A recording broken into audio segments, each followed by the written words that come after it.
Dans une sphère médiatique, essentiellement tournée vers des contenus généralistes, où l'originalité n'a plus sa place au chapitre, où le secteur de l'économie et finance, pourtant poumon d'un État, sombre dans les oubliettes, voici enfin Ecofin Télévision. Économie et finance télévision, votre chaîne thématique essentiellement économique, vous offre un contenu original. Nous traitons des questions monétaires, commerciales, énergétiques, minières, pétrolières et environnementales. Notre créneau, vous proposer des informations, des analyses, des perspectives et prévisions économiques. Ecofin Télévision vous permet également de comprendre la coopération entre les États et les institutions, sans oublier l'épineuse question de la dette. Ecofin Télévision, tout savoir sur les investissements, les échanges commerciaux, la balance commerciale et la balance des paiements, le taux d'échange, l'état des lieux de la lutte contre les détournements des finances publiques, la coopération bilatérale ou multilatérale. Ecofin Télévision vous explique comment l'économie nationale est directement liée à l'économie mondiale. Notre particularité fait notre originalité. C'est pourquoi nous disons Ecofin Télévision, mieux que savoir sur l'économie et finance, comprendre.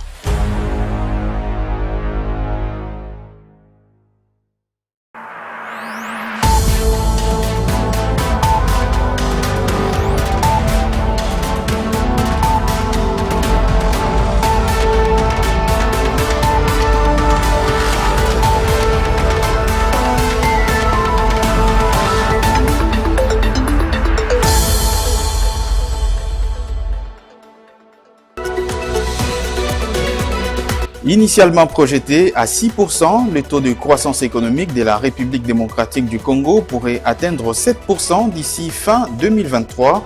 Le ministre des Finances, Nicolas Kazadi, qui a révélé cette progression, parle d'une particularité de l'économie congolaise dans un contexte plutôt morose. Les détails à suivre dans ce journal. Et puis, nous ferons un focus sur le métier des réparations des pneus, communément appelé Quado, ici à Kinshasa. Ces services très fréquents sur les principales artères de la capitale et s'exerçant dans l'informel nourrissent des familles entières. Les détails à suivre également dans ce journal. Bonsoir à tous et bienvenue dans ce journal. Le contenu des assemblées annuelles du Fonds monétaire international et de la Banque mondiale tenues à Washington aux États-Unis a fait partie des objets développés lors du briefing de chaque lundi par le ministre de la Communication et Médias, Patrick Mouyaya, et celui des Finances, Nicolas Kazadi. Les détails dans ce reportage de Tony Antoine Dibendila. Le ministre des Finances, Nicolas Kazadi, a dressé un tableau sur les assemblées annuelles du Fonds monétaire international et de la Banque mondiale, qui ont été une occasion pour discuter à la fois des problèmes mondiaux à caractère financier, mais aussi de l'inquiétude liée à la guerre russo-ukrainienne qui perdure, et puis d'autres problèmes économiques plus importants qui concernent l'économie de la République démocratique du Congo. Il l'explique face à la presse. Globalement, nous avons parlé avec nos partenaires du FMI et de la Banque mondiale. Ils sont tous satisfaits des efforts que nous faisons. Ces efforts sont reconnus partout. Et d'ailleurs, ça nous vaut aujourd'hui une meilleure reconnaissance par l'ensemble de la communauté internationale. Le Congo redevient un pays sérieux. En tout cas, il est en train de s'efforcer d'être perçu comme tel à travers les résultats que nous avons, à travers les réformes que nous mettons en place. Ces réformes sont des réformes profondes. Les résultats viennent progressivement, mais globalement, que ce soit les résultats macroéconomiques ou bien les réformes que nous mettons en place, tout cela nous met aujourd'hui à un niveau de respectabilité que nous avions perdu dans les années passées. Soulignant ainsi la particularité de l'économie congolaise, qui est beaucoup plus résiliente que les autres, dans un contexte d'instabilité internationale. Je le disais dans l'entame de ce journal, la République démocratique du Congo prévoit une croissance économique de plus de 6% pour l'année 2023. Prévision présentée comme une particularité de l'économie congolaise par le ministre congolais en charge des Finances, Nicolas Kazadi, dans un contexte international pas assez stable. C'était lors du briefing tenu ce lundi aux côtés de son homologue de la communication et médias, porte-parole du gouvernement. S'agissant de la RDC, nous tirons notre épingle du jeu. Nous allons dans un sens différent. On prévoyait 6% pour 2022. On pourrait être à 7%, ou du moins 6,6 ou 7% si tout va bien cette année. Et pour l'année prochaine, on aura également un taux de croissance supérieur à 6%. C'est la particularité de notre économie qui est beaucoup plus résiliente que les autres dans un contexte qui est plutôt morose au niveau international. L'autre préoccupation, c'est l'inflation. L'inflation a redémarré partout dans le monde à cause de la hausse des prix du carburant, la hausse du prix des denrées alimentaires. Et là, malheureusement, nous n'échappons pas. Nous prévoyions au départ faire 8% d'inflation en 2022. On pense qu'on va terminer autour de 12%, ce qui veut dire que nous sommes vraiment impactés par la hausse des prix du carburant et des denrées alimentaires. Pour le carburant, nous avons réussi jusque-là à contenir la hausse grâce aux subventions. Nous avons payé plus de 400 millions de dollars de subventions cette année. Imaginez-vous, s'il n'y avait pas cette hausse des prix, eh bien ces 400 millions, ça aurait fait 400 km de route neuve. Mais on a dû mettre ça pour contenir le prix, la hausse des prix du carburant. Si on n'avait pas payé cette subvention, eh bien le prix du carburant, ne serait-ce que pour la ville de Kinshasa, serait autour de 5 000 francs le litre. Voilà les efforts qui sont faits avec votre argent pour contenir la hausse des prix, pour protéger les plus vulnérables dans l'économie congolaise. Dans un autre chapitre, le franc congolais maintient sa stabilité sur le marché d'échange à la troisième semaine du mois d'octobre de l'année en cours. Sur ces deux segments principaux, une situation qui fait suite à la poursuite d'une bonne coordination des politiques macroéconomiques selon la Banque centrale du Congo. Les détails dans ce commentaire. À en croire la Banque centrale du Congo, le marché d'échange est resté stable sur les deux segments sur fond de la poursuite d'une bonne coordination des politiques macroéconomiques, ajoutant qu'au 21 octobre 2022, la monnaie nationale s'est appréciée de 0,01% sur les marchés interbancaires en s'échangeant à 2012,54 francs congolais pour $1 américain. Sur le marché parallèle, elle s'est appréciée de 0,56%, fixant les cours vendeurs à 2096,67 francs congolais le dollar américain. En cumul annuel, la monnaie nationale a perdu près de 2,26% de sa valeur au parallèle face à une dépréciation de 0,62% à l'indicatif. Le taux d'échange moyen de toutes les provinces s'est quant à lui fixé à 2052,01 francs congolais pour $1 américain, enregistrant une dépréciation de 0,01% par rapport à la semaine dernière. Pendant ce temps, les réserves interbancaires de la RDC au 20 octobre 2022 se sont établies à 3,9 milliards de dollars américains, soit son même niveau de la semaine précédente. La balance commerciale s'est quant à elle soldée par un excédent à fin septembre 2022. Selon la Banque centrale du Congo, cette situation tient à la hausse de la valeur des exportations de la RDC sur fond des bonnes tenues des cours mondiaux des produits d'exportation, à savoir le cuivre et le cobalt. Après sa nomination en juillet 2020 par le président Félix-Antoine Tshisekedi, la nouvelle direction de l'Inspection générale des finances, chapeautée par Jules Alinguete, a apporté plusieurs innovations pour lutter efficacement contre les détournements des deniers publics, tels que la nouvelle méthode communicationnelle, l'amélioration des conditions de travail du personnel, et la réadaptation des structures trouvées au regard des nouveaux enjeux. C'est un récit de ce mardi signé par Tony Antoine Dibendila. Considérant que les propriétaires de fonds publics pour lesquels les contrôles est mis en exécution s'avèrent être la population, la direction de l'Inspection générale des finances a procédé, en premier lieu, au changement de la méthode de communication des résultats du travail. Pour atteindre l'objectif principal de ces missions, il lui fallait des lieutenants, des inspecteurs des finances intègres. Or, pour compter sur des personnalités intègres, il importe de les motiver et tenir à leur bien-être, afin de ne pas les soumettre à la tentation des corruptions. Le travail abattu dans ces cadres a porté sur la révision à la hausse, soit le double de la rémunération de son équipe. La direction a orienté ce qu'il y avait avant comme frais de fonctionnement vers la motivation des agents et inspecteurs de finances, dans le même ordre d'idées, Il a également œuvré pour améliorer les conditions de travail au niveau des bureaux et dans tout ce qu'il y a comme infrastructure, notamment en y pourvoyant en outils informatiques et autres commodités de travail. À l'arrivée de la nouvelle direction de l'inspection générale des finances, les locaux, bureaux et équipements étaient dans un état piteux. Il s'y est de souligner que sur ces plans, elle a dû pratiquement réhabiliter tous les bâtiments de l'inspection générale des finances, les bureaux des inspecteurs, les salles de réunion, les restaurants, les parkings, pour que les inspecteurs travaillent dans de bonnes conditions. Ne se limitant pas là, la nouvelle direction a bâti une nouvelle voie en éclatant à 10 les 4 grandes structures trouvées et en les adaptant aux nouvelles méthodes pour une meilleure performance. Ayant élargi les structures à 10, l'IGF a ensuite fait face au vieillissement du personnel, surtout que la demande en mission de contrôle était devenue importante. Les derniers inspecteurs jeunes étant âgés de 55 ans, il fallait un recrutement. Et les nouveaux inspecteurs ont permis le rajeunissement du personnel.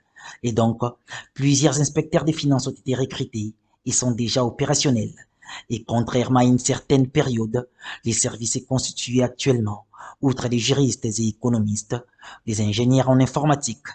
Le but de toutes ces spécialisations est de tenir une équipe de l'inspection générale des finances forte et compétente.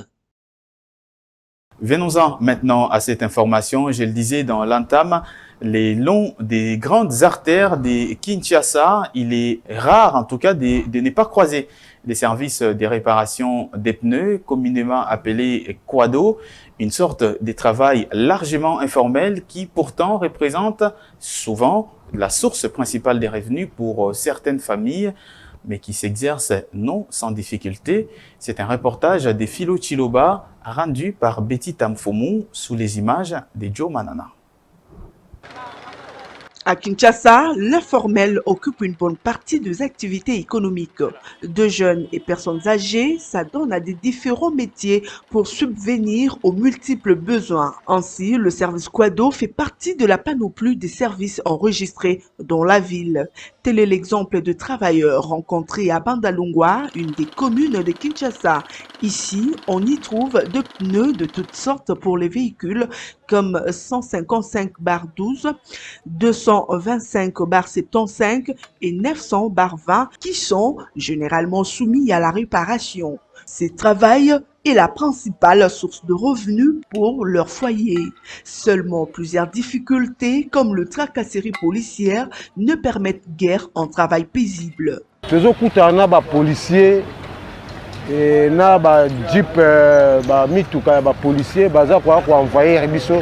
Ici, nous connaissons beaucoup de tracasseries policières, mais il ne faut pas aussi oublier qu'il est long des artères. Nous jouons le rôle de la pharmacie. Cela veut dire que nous sommes un remède pour les véhicules de tout le monde, et même pour les policiers. Donc, à un policier, à un général, à un président, tout ça là. Ainsi, cet entrepreneur lance un SOS à l'endroit du pouvoir public. Il plaide pour la création des ateliers permettant d'encadrer le jeune. Dans le reste de l'actualité, les pertes des biens, des valeurs ont été enregistrées après des averses qui se sont abattues sur la ville de Kinshasa ce lundi 24 octobre. Une série de pluies qui ont occasionné des inondations submergeant des artères entières et importantes dans un contexte où les canalisations d'eau sont bouchées. Plusieurs entrepreneurs déplorent ainsi la perturbation des activités économiques. C'est un constat fait ce mardi par Grace Luyanga et Ruben Manata. Ici, nous sommes dans la commune de Bandalungwa, précisément non loin de l'hôpital Sebeko, où les canalisations d'eau usées sont bouchées par des déchets et immondices de toutes sortes, entraînés par les précipitations de la veille. Des bouteilles et sacs en plastique, des masses de sable et plusieurs autres déchets jonchent ces caniveaux. Pour les commerçants, le manque à gagner est énorme. Hier, on n'a pas pu vendre à cause de la pluie. Ajoutez à cela les problèmes de l'électricité. Nous souffrons énormément. Lorsque la pluie s'annonce, tout le monde prend des dispositions pour fuir.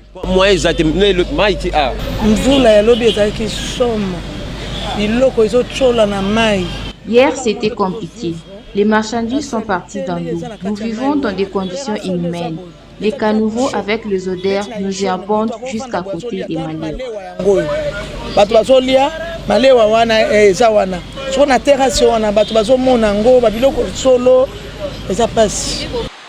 Les averses de ce lundi ont sérieusement pesé sur les activités économiques de la ville de Kinshasa et ses environs.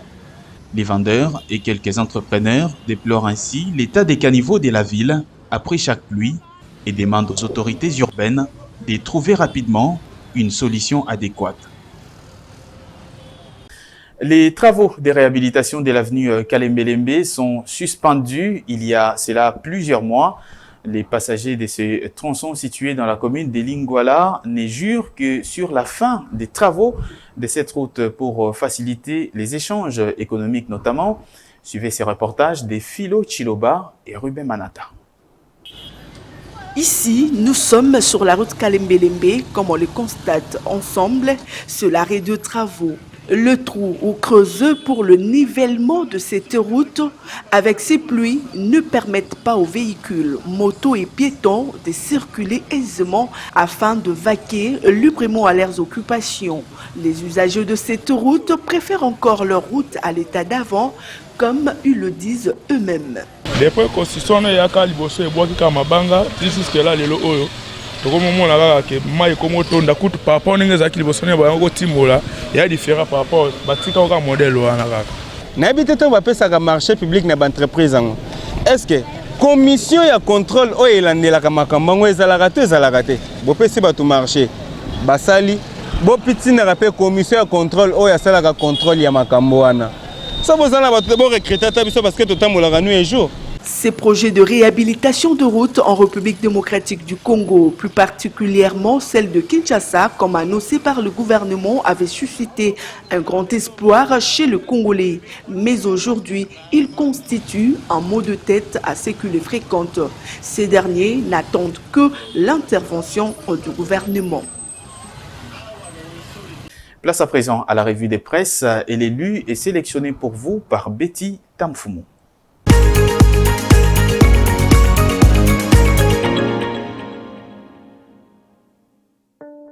C'est l'heure de la revue de presse essentiellement économique. Ouvrons avec l'agence congolaise de presse qui titre RDC Tanzanie, le président de la République assiste à la signature de 2 protocoles d'attente.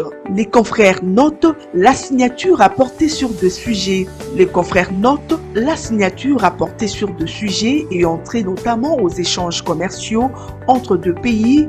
Le confrère parle également de la sécurité alimentaire ainsi qu'à la mise en œuvre par leurs experts respectifs de résolutions convenues au mois d'août dernier. Le confrère enchérit en disant cette mise en œuvre deviendra effective dans le domaine des infrastructures du vaste projet de construction du chemin de fer reliant la Tanzanie, le Burundi et la RDC dans le cadre de la communauté des États de l'Afrique de l'Est EAC, ainsi que d'une grande route entre la Tanzanie et la RDC.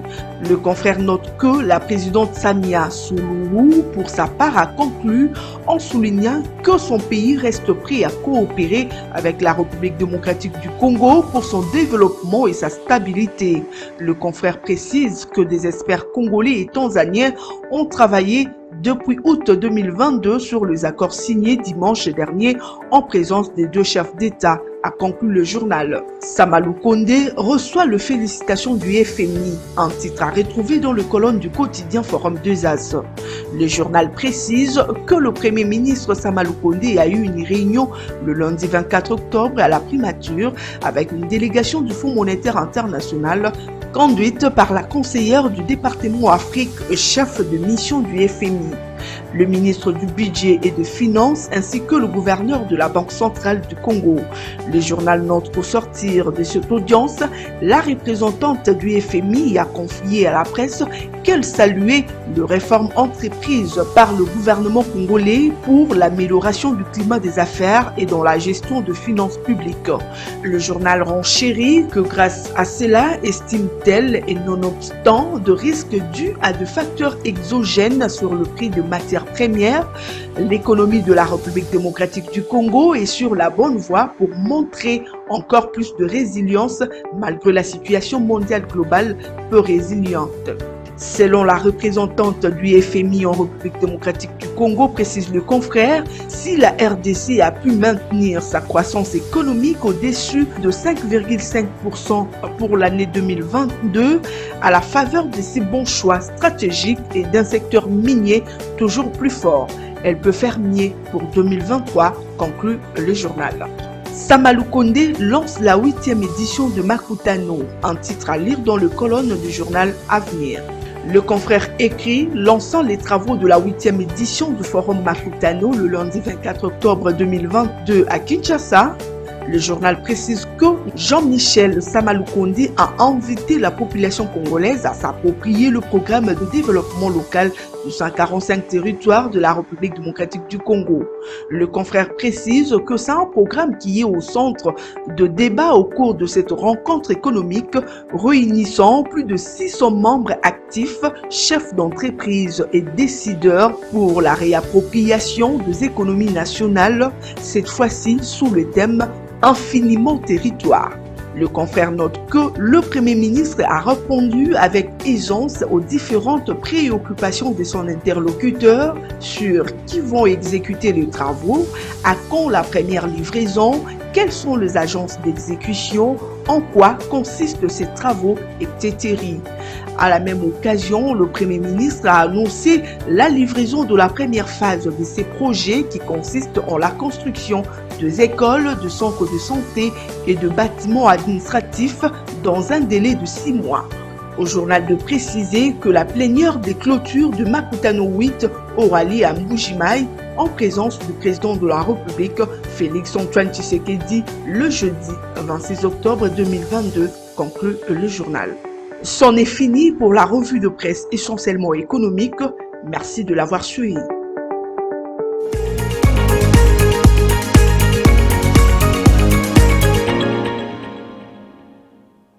Nous sommes arrivés à la fin de cette édition du journal. Voici le rappel des titres. Initialement prévu à 6%, le taux de croissance économique de la RDC pourrait atteindre 7% d'ici la fin de l'année 2023. Le ministre des Finances, Nicolas Kazadi, qui a révélé cette progression, parle d'une particularité de l'économie congolaise dans un contexte plutôt morose. Les détails, vous les avez eus dans cette édition du journal. Et puis, nous avons pointé notre focus sur le métier des réparations des pneus, communément appelé Quado. Ces services très fréquents sur les artères de Kinshasa et s'exerçant dans l'informel nourrissent des familles entières. Les détails, vous les avez également eus dans cette édition du journal. Fin de cette édition du journal sur votre télévision, une édition du journal réalisée par Charlie Macassia. Je vous retrouve demain à cette même place. Très bonne suite des programmes sur Ecofin Télévision.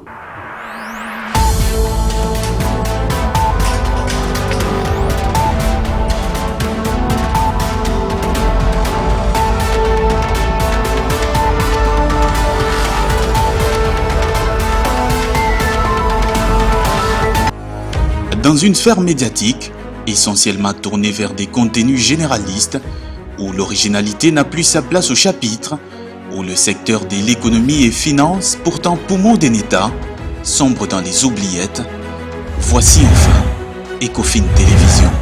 Économie et finance télévision, votre chaîne thématique essentiellement économique, vous offre un contenu original. Nous traitons des questions monétaires, commerciales, énergétiques, minières, pétrolières et environnementales. Notre créneau, vous proposer des informations, des analyses, des perspectives et prévisions économiques. Ecofin Télévision vous permet également de comprendre la coopération entre les États et les institutions, sans oublier l'épineuse question de la dette. Ecofin Télévision, tout savoir sur les investissements, les échanges commerciaux, la balance commerciale et la balance des paiements, le taux d'échange, l'état des lieux de la lutte contre les détournements des finances publiques, la coopération bilatérale ou multilatérale. Ecofin Télévision vous explique comment l'économie nationale est directement liée à l'économie mondiale. Notre particularité fait notre originalité. C'est pourquoi nous disons Ecofin Télévision, mieux que savoir sur l'économie et finances, comprendre.